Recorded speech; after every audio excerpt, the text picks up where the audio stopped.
Rule number 9 tells us to use the 5 fundamental sounds in conjunction with the things your dog has been trained to do. Pick it up, hold it, stand up, stay there, come here. They're the sounds which can take your dog from a know-nothing stage to a point where he'll start to understand the meaning of a word. Although each sound is comprised of more than one word, each phrase will be heard only as one sound to the freshman dog, and each has a specific purpose in stirring his mental potential. There are 2 methods of training your dog to understand the sound of a word. We've already discussed and found that by putting a sound over the normal movement of a dog, we can get him to associate that sound with what he is doing. The second method is designed to get your dog to do something which he has never done before, or which he does very seldom. This is accomplished by challenging the dog through word repetition until he becomes so mentally confused that he will resort to different physical acts such as jumping, rolling over, and others in an effort to please you and stop the flow of words. The mental challenge of a dog must be accomplished under proper physical conditions. Now, proper physical conditions means setting up the stage for the accomplishment. If you want to have your dog stand up, you must first see that the object you've chosen for him to stand on is firm. It won't slide, isn't too high or too low. You must also be sure that your dog is called, not pulled or pushed, to a position directly in front of the object, and that you have assumed a position immediately adjacent to the dog. Now, and only now, are you ready to start repeating, stand up, come on boy, stand up. Now, he'll start to whine and bark and roll over, or any number of other things which he has previously been complimented for. But you will still keep repeating, stand up, stand up. It may take you 5 minutes of repeating, but your dog is going to accidentally stand up, and then you'll compliment him. Repeat the sequence of words and compliments, but not to a point of boredom. Within 2 days, your dog will not only be standing up on that object, but on every stable object which you ask him to stand on, providing your position is immediately adjacent to him.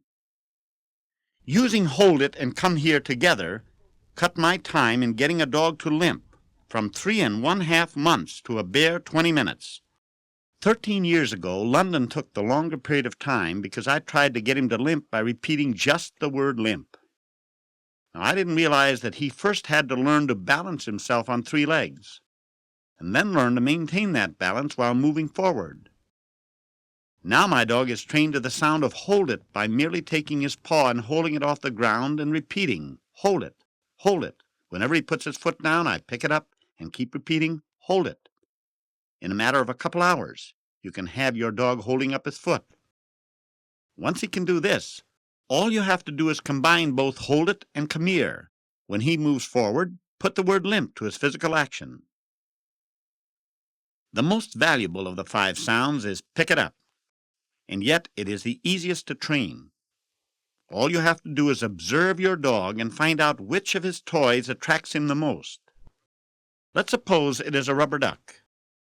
Take the duck and throw it a short distance, never more than 4 feet to start. Any further and you may lose contact with your dog because he may find several distractions at 10 feet, but none at 4 feet. The moment you throw the duck, start saying, pick it up, and move with your dog so that when he picks it up, you are there to keep repeating, pick it up, and take it from him and compliment. Repeat the throwing and the compliments until his picking it up is faultless. Now take the duck away, find another item to throw, and repeat the process. When he does it with that item, take it away and use a third item. When he picks up this one as well, put all 3 of them in a row and tell him to pick it up. You find he'll go to his duck. Now when you put it back, tell him to pick up the duck, pick up the duck. Do this about 3 times, and then once more take the duck away. Now ask him to pick it up once more. Take note of which item he is now attracted to. Next time around, put a name to that item. Never forget to praise him each time. When he has picked up all 3 of the items, replace only 2, but not the duck, and tell him to pick up the second item by its name. You'll find that he will actually pick it up, but not because he knows what he is doing, but because you're using the sound methods properly.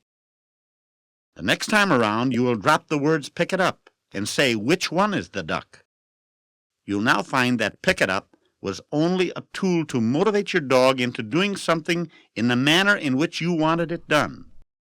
The object he picks up will become known to him long before he will know what the sounds themselves mean. Teaching is a step-by-step process.